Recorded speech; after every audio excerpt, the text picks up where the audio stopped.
সুপ্রিয়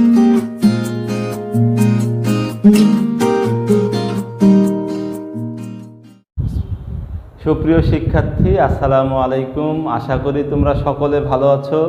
আলহামদুলিল্লাহ, আমিও ভালো আছি। নবম শ্রেণীর বাংলা দ্বিতীয় ক্লাসে তোমাদের স্বাগত জানাচ্ছি। ক্লাস উপস্থাপনায় আছি আমি মোহাম্মদ শহীদুল ইসলাম। প্রিয় শিক্ষার্থী, তোমরা জানো আমরা রিভিশন ক্লাস শুরু করেছি। গত ক্লাসে আমরা ভাষা নিয়ে আলোচনা করেছি। তা এই যে ভাষা নিয়ে আজকেও আমাদের আলোচনা হবে ভাষা নিয়েই মূলত। তারপরে আমরা ব্যাকরণ নিয়ে আলোচনা করেছি। তাহলে ভাষা এবং ব্যাকরণ নিয়ে যে আলোচনা গত ক্লাসগুলোতে আমরা করেছি, এখান থেকে কিছু প্রশ্ন তোমাদেরকে নিয়ে একটু যাচাই করে নিতে চাই। অত্যন্ত গুরুত্বপূর্ণ কিছু প্রশ্ন আছে, সেই প্রশ্নগুলো অবশ্যই তোমাদেরকে জানা দরকার। তো প্রিয় শিক্ষার্থী, বলো দেখি, বাংলা ব্যাকরণ প্রথম কোন ভাষায় প্রকাশিত হয়? বাংলা ব্যাকরণ প্রথম প্রকাশিত হয় পর্তুগিজ ভাষায়। কত খ্রিস্টাব্দে বলতে পারবে কেউ? হ্যাঁ, আমরা জানি সেটি হচ্ছে 1743 খ্রিস্টাব্দে। বাংলা ভাষায় রচিত প্রথম বাংলা ব্যাকরণের নাম কি? বাংলা ভাষায় রচিত প্রথম ব্যাকরণ গ্রন্থের নাম গৌড়ীয় ব্যাকরণ। কে যেন রচনা করেছিলেন? এই গ্রন্থটি রচনা করেছেন রাজা রামমোহন রায়। কত সালে প্রকাশিত হয়েছিল প্রিয় শিক্ষার্থী, বলো দেখি? এটি প্রকাশিত হয়েছিল 1833 খ্রিস্টাব্দে। তো ব্যাকরণ একটি ভাষাকে বিশ্লেষণ করে। তো আমাদের জানি ভাষার মূল উপাদান কি? ধ্বনি। এই ধ্বনি নিয়ে কোন তত্ত্বে আলোচিত হয়? ধ্বনি নিয়ে আলোচনা করা হয় ধ্বনি তত্ত্বে। আজকে সর্বশেষ একটি প্রশ্ন করতে, বলো তো প্রিয় শিক্ষার্থী, যে বাচ্য এবং উক্তি ব্যাকরণ কোন তত্ত্বে আলোচিত হয়? বাচ্য এবং উক্তি আলোচিত হয় বাক্য তত্ত্বে। তো সবার সুন্দর এবং কাঙ্ক্ষিত ফলাফল এর প্রত্যাশায় আজকে ক্লাস শুরু করব। আজকে আমাদের আলোচনার বিষয় ভাষা সংক্রান্তই। অর্থাৎ আমরা জানি যে মানুষ তার মনের ভাব প্রকাশ করার জন্য ভাষা ব্যবহার করে। তো ভাষার তো দুইটি রূপ আছে। পৃথিবীতে প্রতিটি ভাষারই অন্তত দুইটি রীতি আমরা জানি। কি কি? তাহলে আজকে আমাদের আলোচনার বিষয় হচ্ছে বাংলা ভাষার রীতি।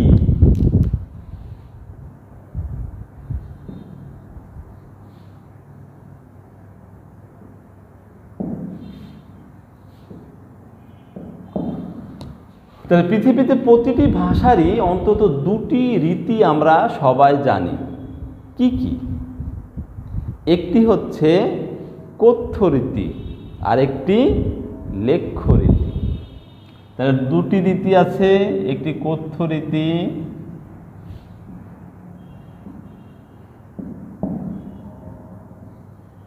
আর একটি হচ্ছে লেখ্য রীতি।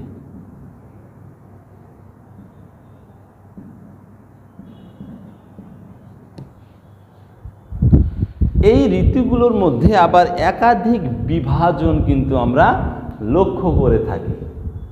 তা আমরা কথ্য রীতিতে দুটি রীতি আছে, একটি হচ্ছে আদর্শ কথ্য রীতি আর একটি হচ্ছে আঞ্চলিক রীতি।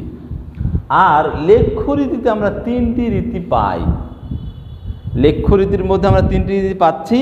একটি হচ্ছে প্রমিত রীতি, একটি সাধু রীতি আর একটি, বলো দেখি আরেকটি কি হবে? হ্যাঁ, আরেকটি রীতি আমরা পাই, সেটি হচ্ছে কাব্য রীতি। তাহলে কথ্য রীতির মধ্যে দুটি হচ্ছে আমরা পেয়েছি, একটি আদর্শ চলিত রীতি, আদর্শ কথ্য রীতি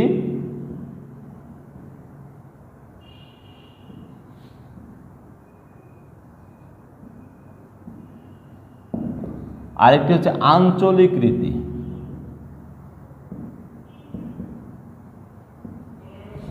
আর লেখ্য রীতির মধ্যে আমরা তিনটি রীতি পাচ্ছি। লেখ্য রীতির মধ্যে যে তিনটি রীতি রয়েছে সেই তিনটি রীতি হচ্ছে, আমরা প্রথমে বলেছি প্রমিত রীতি,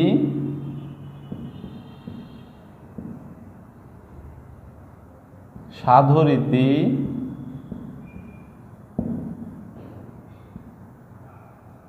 কাব্য রীতি।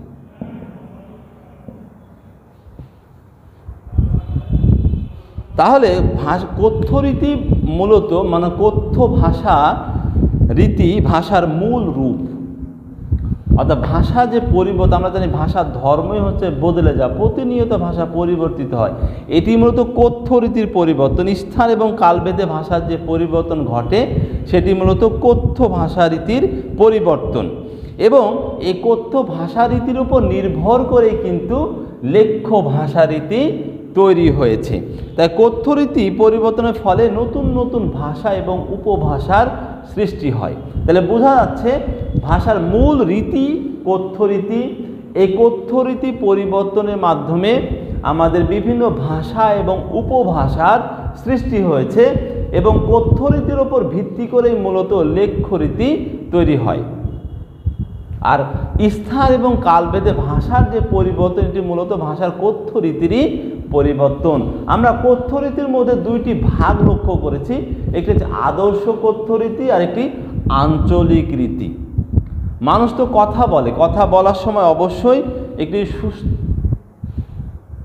আদর্শ রীতি রয়েছে যেটি একটি দেশের সবাই বোঝে, অর্থাৎ আমাদের অঞ্চল ভেদে যে ভাষাটি প্রচলিত থাকে, বিভিন্ন অঞ্চলে বিভিন্ন ভাষায় মানুষ কথা বলে এবং অঞ্চলগত একটি ভাষার বৈচিত্র্য আমরা লক্ষ্য করে থাকি। অঞ্চলগত ভাষার যে বৈচিত্র্য একে বলা হয় আঞ্চলিক ভাষা।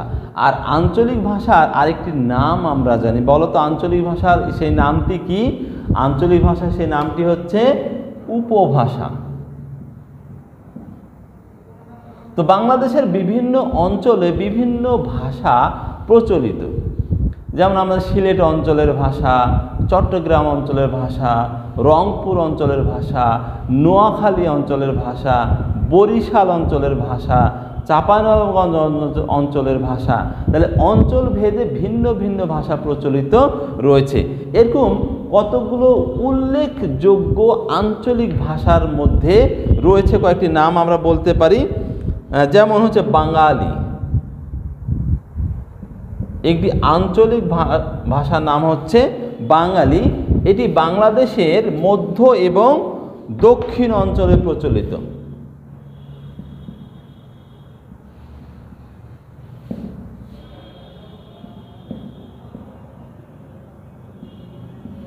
বাংলাদেশের মধ্য এবং দক্ষিণ অঞ্চলে প্রচলিত হচ্ছে বাঙালি, এই যে আঞ্চলিক ভাষাটি রয়েছে।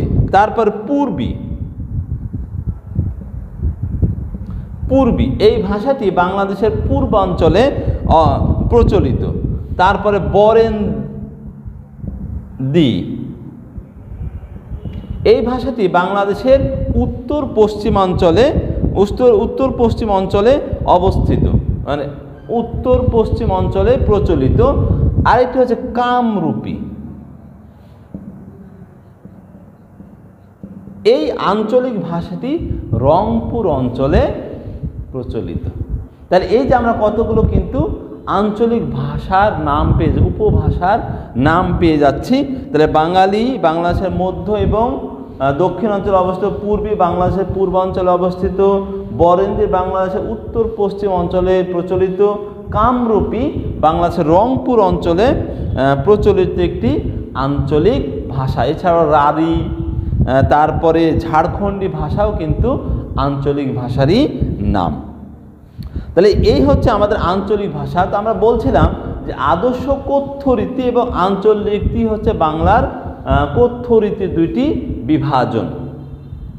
তো আদর্শ কথ্য রীতি আমরা বলেছি সর্বজন বিদিত একটি রীতি, অর্থাৎ একটি দেশের সব অঞ্চলের মানুষ এই আদর্শ কথ্য রীতি বুঝে থাকে। আঞ্চলিক ভাষা না বুঝলেও এই কথ্য রীতি সবাই বুঝতে পারে এবং এই কথ্য রীতি আদর্শ কথ্য রীতির উপর ভিত্তি করে কিন্তু প্রমিত লেখ্য রীতি গড়ে উঠেছে। অর্থাৎ আদর্শ প্রমিত লেখ্য রীতির ভিত্তি হচ্ছে আদর্শ কথ্য রীতি। মানুষ তার বক্তৃতা, আলাপ আলোচনা, কথাবার্তা, পাঠ্যপুস্তকের রচনার ক্ষেত্রেও কিন্তু আদর্শ কথ্য রীতিকে প্রমিত রীতিতে লিখে থাকে। এরপরে আসো আমাদের লেখ্য ভাষা রীতি নিয়ে আলোচনা। আমরা লেখ্য ভাষা রীতির তিনটি রীতি পেয়েছি, বলতে পারবে কি ওই তিনটি রীতি কি কি? একটি হচ্ছে প্রমিত রীতি, একটি সাধু রীতি আর একটি কাব্য রীতি। তো বাংলা সাহিত্যের আদি নিদর্শনের নাম কি? বাংলা সাহিত্যের আদি নিদর্শনের নাম হচ্ছে চর্যাপদ। এই চর্যাপদ 1000 বছর পূর্বে রচিত এই যে চর্যাপদ, এই চর্যাপদটি কাব্যরীতিতে রচিত। তাহলে বাংলা ভাষার কাব্যরীতিতে এটি রচিত। তো মানুষের প্রয়োজনেই মূলত গদ্যরীতির আবির্ভাব ঘটেছে। আমরা জানি যে আমাদের মধ্যযুগ পর্যন্ত যে সকল সাহিত্যগুলো আমরা পেয়েছি এগুলো মূলত কাব্যরীতিতে রচিত। অমর কাব্য, অনেক অমর কাব্য কাব্যরীতিতে রচিত হয়েছে। মানুষ প্রয়োজনে পরবর্তী গদ্য সাহিত্যের উদ্ভব হয়েছে এবং গদ্য সাহিত্যের প্রথম যে রীতিটি প্রচলিত সেই রীতিটি কি? সাধুরীতি। 19 শতকের সূচনায়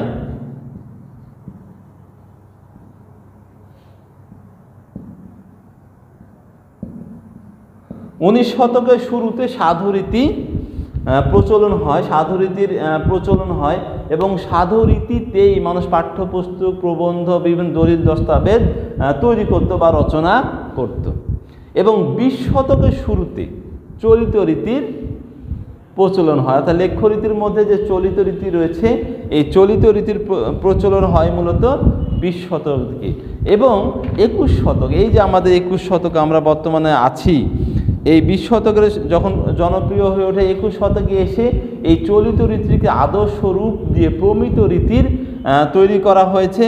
এবং এই প্রমিত রীতিটি 21 শতকের সূচনায় বা শুরু থেকে বেশ জনপ্রিয় হয়ে উঠেছে।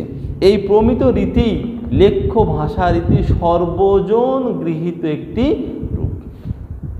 আমরা জানি সাধুরীতি এবং চলিত রীতি বা প্রমিত রীতির মধ্যে কতগুলো পার্থক্য আছে। সাধুরীতিতে ক্রিয়াপদ কি? ক্রিয়াপদ একটু বড় হয়, দীর্ঘ হয়। চলিত রীতিতে একটু সংক্ষিপ্ত হয়। সাধুরীতিতে আমরা সর্বনাম পদ হয়ের ব্যবহার জানি, কিন্তু চলিত রীতিতে সেই হ ব্যবহৃত হয় না। আবার কাব্যরীতির মধ্যে আমরা লক্ষ্য করেছি বৈচিত্র্য, কারণ ছন্দ অলঙ্কার মিলিয়েই তো কাব্যরীতি তৈরি করতে হয়।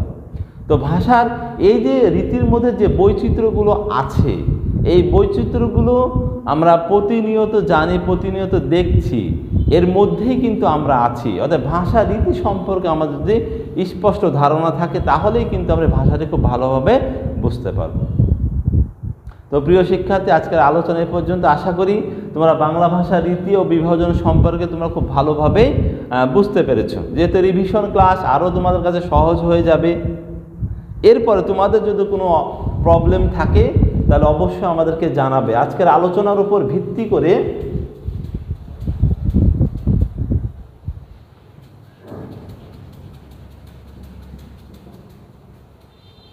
তোমাদের জন্য বাড়ির কাজ,